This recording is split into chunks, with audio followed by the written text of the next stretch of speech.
لعبة ستريت فايتر 6، وهي لعبة قتال نالت استحسان النقاد وكانت واحدة من أكثر الألعاب رواجاً خلال الصيف الماضي. يشيد الكثيرون بهذا العنوان الذي طال انتظاره بفضل أسلوب لعبه المتقن وجمالياته الرسومية الجيدة وقائمة الشخصيات المصقولة، فضلاً عن قدرته على جذب اللاعبين الجدد والقدامى على حد سواء. بل إن الكثيرين يذهبون إلى أبعد من ذلك، حيث يعلنون بثقة أنها ليست أعظم ستريت فايتر تم صنعها فحسب، بل أعظم لعبة قتال على الإطلاق. هذا يطرح تساؤلاً: إذا كان الأمر كذلك، فلماذا نسمع ضجة قليلة جدا حولها بعد أشهر قليلة فقط من صدورها الأولي؟ بالتأكيد لم يختفي الحديث عن لعبة سوبر سماش براذرز ألتيمت بهذه السرعة في الأوساط العامة. إذن ما الذي حدث بحق الجحيم هنا؟ دعونا نحاول مناقشة ذلك. مرحبا سيداتي وسادتي، معكم بيج دادي توب هات. لهذا السبب تمر لعبة ستريت فايتر 6 بمشكلة أجل. مع عنوان سلبي كهذا لهذا المحتوى، قد تتساءلون عما دفعني لتغطية هذا الموضوع في المقام الأول. حسناً، في وقت سابق اليوم أجريت مكالمة فيديو عفوية مع صديقي لوك ستريت، الذي سألني لماذا لم أقدم أي تغطية لإعلان DLC التشويقي الذي صدر قبل بضعة أسابيع. كانت إجابتي على هذا السؤال بسيطة للغاية في الواقع: لم أرى إعلان إيدي حتى، لذا فمن غير المستغرب أنني لم أذكره.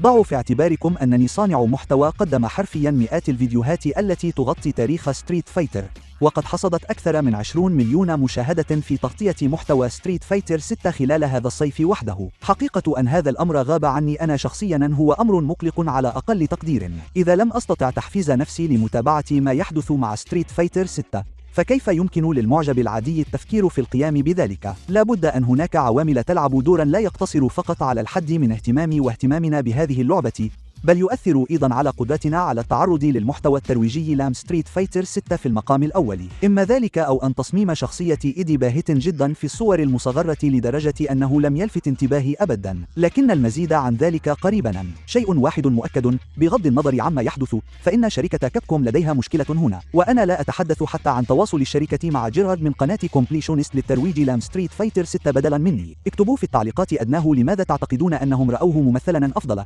ثم اشتركوا في القناة. بالانتقال سريعا، أشارت مواقع أخبار ألعاب القتال مثل إيفنت هابز بالفعل إلى تراجع شعبية ستريت فايتر 6 أواخر العام الماضي، حيث نوهت إلى وجود بعض المشكلات التي يجب على مطوري اللعبة معالجتها لضمان بقائها في دائرة الضوء. لقد أشاروا إلى الصيف المجيد الذي ذكرته في بداية هذا الفيديو بمرحلة شهر العسل للعبة ستريت فايتر 6، وهي فترة حظيت فيها اللعبة بإشادة واهتمام مستمر على وسائل التواصل الاجتماعي. ومع ذلك، وبحلول أكتوبر 2023، كان بعض اللاعبين المنافسين يشتكون بالفعل من مشاكل تتعلق ببعض تعقيدات أسلوب اللعب. لكن هناك قضايا أكبر تلعب دورا هنا، وهي التي منعت هذه اللعبة من البقاء لفترة أطول تحت الأضواء. شيء يجب أن أضيفه، وهو أمر مثير للقلق بشكل خاص لشركة كابكوم، بالنظر إلى أنها تعتبر هذه اللعبة مثل سابقتها لعبة كخدمة مستمرة يفترض أن تدر أرباحا متواصلة من اللاعبين القدامى. المشكلة هي كيف بحق الجحيم ستخلق كابكوم إيرادات واهتماما جديدا حول هذه اللعبة، بينما خيارات المحتوى القابل للتنزيل وعمليات الشراء داخل اللعبة محدودة للغاية.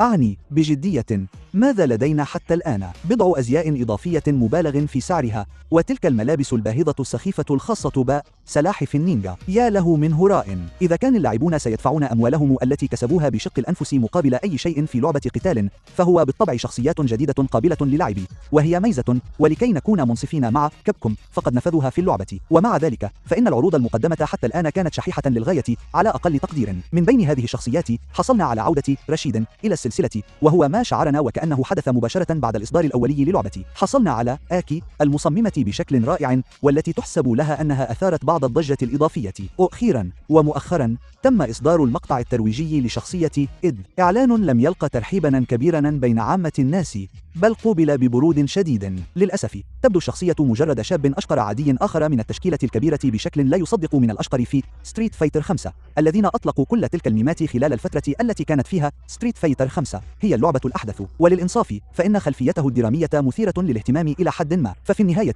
كان جسدا بديلا لام إم بايسون، ويمتلك نفس القوى النفسية ويمكنه الملاكمة ببراعة نظرا لأنه نشأ وتدرب على يد بروقي. لكن الأمر الأكثر جاذبية على الإطلاق هو أنه على الرغم من كونه تقنيا وريثا لام إمبراطورية الظل، إلا أنه يقاتل في جانب الخير. مثل العديد من أعضاء قائمة ستريت فايتر لديه قصة ممتعة تحيط به، لكن تصميمه ممل ولا يرجح أن يلفت انتباهك. مشكلة كبيرة في رأيي عندما نعتبر أن هؤلاء القادمون الجدد يهدفون لجعل الناس يستمرون في اللعبة أو العودة إليها. في الأفق لا يزال بإمكاننا التطلع إلى عودة أكوما، لكن بعد تلك النقطة لا نعرف شيئا حتى الآن بخصوص قائمة الشخصيات المستقبلية في ستريت فايتر 6، وهي حقيقة محيرة بشكل خاص عندما ندرك أننا كنا نعرف عن مقاتلي المحتوى القابل للتنزيل الأربعة هؤلاء قبل أشهر من وصول اللعبة الأساسية إلى المتاجر.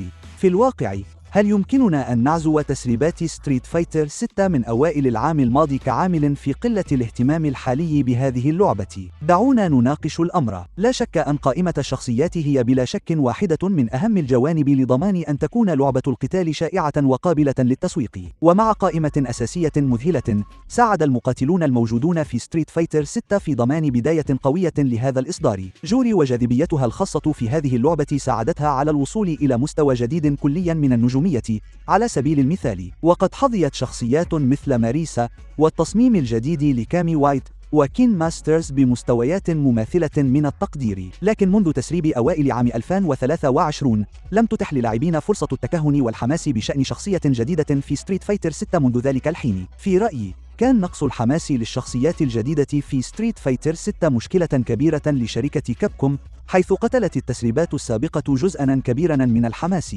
وضمنت عدم وجود مفاجآت نتطلع إليها لفترة من الوقت مع هذه اللعبة. بالحديث عن كشف الشخصيات، رأينا مدى أهميتها للمقاتلين في الماضي. خذ لعبة سوبر سماش بروز ألتيمت على سبيل المثال، وهي لعبة كانت تنتج عنها بانتظام مقالات ومقاطع فيديو لا حصر لها على يوتيوب. قبل كل عرض تقريباً لام نينتندو دايركت، كان المعجبون في غاية الحماس يتساءلون عن المقاتل الذي سيظهر تاليا في اللعبة. ساعدت هذه الاستراتيجية سوبر سماش براذرز ألتيمت على البقاء في دائرة الضوء باستمرار لسنوات بعد إصدارها، حيث كان اللاعبون متحمسين دائما لمعرفة من قد يظهر تاليا. لم تتح لنا الفرصة حتى الآن في أي وقت للشعور بهذا تجاه أحدث أجزاء ستريت فايتر. ما أجده أكثر صدمة في هذا الأمر هو أنه خلال وجود ستريت فايتر 6 كمسماة لعبة خدمية، كانت هناك أيضا بعض إصدارات ألعاب القتال الضخمة الأخرى، والأهم من ذلك شهدنا وصول مورتال كومبات 1 وفي الأسابيع القليلة الماضية فقط تيكن 8، وهما عملاقان من ألعاب القتال بقوائم شخصيات غنية يمكن للاعبين التحمس لها بسهولة. تحظى لعبة تيكن 8 حاليا بكل الاهتمام والإشادة، سواء في الأوساط العامة أو داخل مجتمع ألعاب القتال، حتى أن البعض يصفونها بأنها أكثر أجزاء تيكن إثارة منذ تيكن 3. لذا عندما ندرك أن الناس مهتمون بوضوح بهذه اللعبة في الوقت الحالي، وأن شركة كابكوم تمتلك منتجا مشابها في السوق، فقد تظن أنهم كمنافسين قد يرغبون في فعل شيء لجذب الانتباه مجددا نحو لعبتهم، أليس كذلك؟ ربما تعتقد أن هذا منطقي، لكن كابكوم لا ترى الأمر كذلك، إذ لم تفعل شيئا تقريبا لإثارة حماس جديد حول لعبتها. حسنا، لا شيء إلا إذا احتسبنا ذلك العرض الترويجي المخيب للآمال لشخصية إيد الذي كنا نعلم بقدومه مسبقا، أليس كذلك؟ يا له من أمر ممل للغاية. ولكي نضع في منظورنا مدى ضعف الضجة المحيطة بلعبة ستريت فايتر 6 هذه الأيام، لا نحتاج سوى لإلقاء نظرة على قناة صانع المحتوى ماكسيميليان دود على يوتيوب. إنه يمتلك ببساطة القناة الأكثر شهرة في عالم ألعاب القتال، وينجح بانتظام في القيام بعمل مذهل في ملاحقة الصيحات الرائجة، حيث ينشر ملايين الفيديوهات عن كل ما هو شائع ويحظى باهتمام المشاهدين حاليا. في الأسبوعين الماضيين فقط، على سبيل المثال، نجح في نشر أكثر من 30 مقطع فيديو عن ألعاب القتال، وفي وقت كتابة هذا النص كان 29 منها عن تيكن، بينما كان مقطع واحد فقط يركز على ستريت فايتر 6، وهو بالطبع فيديو تفاعلي حول عرض إيد. وبالحديث عن الكشف عن إيد الذي استمتعت كثيرا بانتقاده اليوم، فقد حصد العرض الترويجي عدد مشاهدات محزنا للغاية بالنسبة لعرض كشف عن شخصية جديدة على قناة بلاي ستيشن الرسمية. على سبيل المثال، شاهد الفيديو 69 ألف شخص فقط. لكن في الصيف الماضي عندما كنت أنشر مقاطع قصيرة عن ستريت فايتر 6، كانت مقاطعي عن شخصية جوري تحصد 5 ملايين مشاهدة بمفردها. وإذا لم تكن هذه إحصائية كافية لإثارة دهشتك، فقبل 9 أشهر وقبل صدور اللعبة مباشرة صنعت مقطعا طويلا عن إيد، وحصل هو نفسه على 71 ألف مشاهدة، أي أكثر ب 2000 مشاهدة من فيديو إيد الأخير على قناة بلاي ستيشن. وعندما نضع في الاعتبار أنني يوتيوبر صغير لا يعرفه أحد، فهذا يوضح مدى تراجع الاهتمام بلعبة ستريت فايتر 6، حيث يحصد مقطعي عن شخصية واحدة مشاهدات أكثر مما يحصده حساب سوني بلاي ستيشن الرسمي، أمر سخيف للغاية. وبالحديث عن مقطعي الخاص بإيد، أود أن أضيف أنني كنت ذكيا بما يكفي لنشره بعد فترة وجيزة من التسريبات الكبيرة التي أشارت إلى أنه سيكون جزءا من اللعبة، وهذا يثبت أن اهتمام الناس ينصب أكثر على مشاهدة مقاطع لشخصيات ثانوية عندما تكون أخبار انضمامها للعبة قتال جديدة وطازجة. كان الحماس حول ستريت فايتر 6 لا يصدق في وقت ما، ومن المحزن جدا في رأيي أن هذا الزخم قد فقد حاليا حول هذه اللعبة الجميلة، مما يطرح السؤال الأخير: هل يمكن لستريت فايتر 6 استعادة زخمها؟ شخصيا أشعر في هذه المرحلة أنه سيكون من الصعب جدا الوصول إلى نفس الذروة التي حققتها اللعبة في صيف 2023، لكن هذا لا يعني أن استعادة شعبيتها مستحيلة تماما في المستقبل. عندما ننظر إلى الوراء في ستريت فايتر 5، كانت تعلن موجات متعددة من شخصيات المحتوى القابل للتنزيل، لذا إذا نظرنا إلى نموذج الخدمة ذاك، يمكن للمرء أن يتوقع أننا بعد أكوما سنتعرف أخيرا على المقاتلين الأربعة القادمين.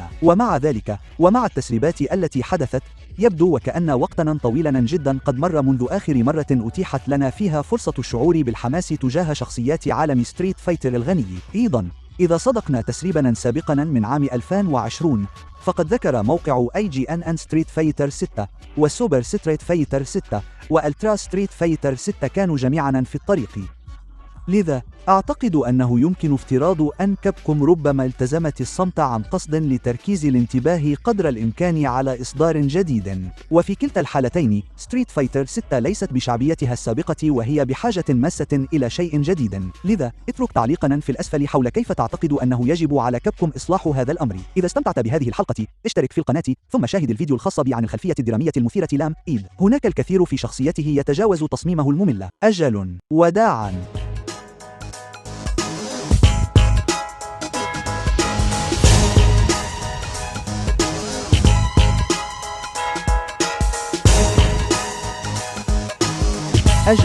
أجل محفز كيميائي يقرع بتهور عبر كل ذكرياتي.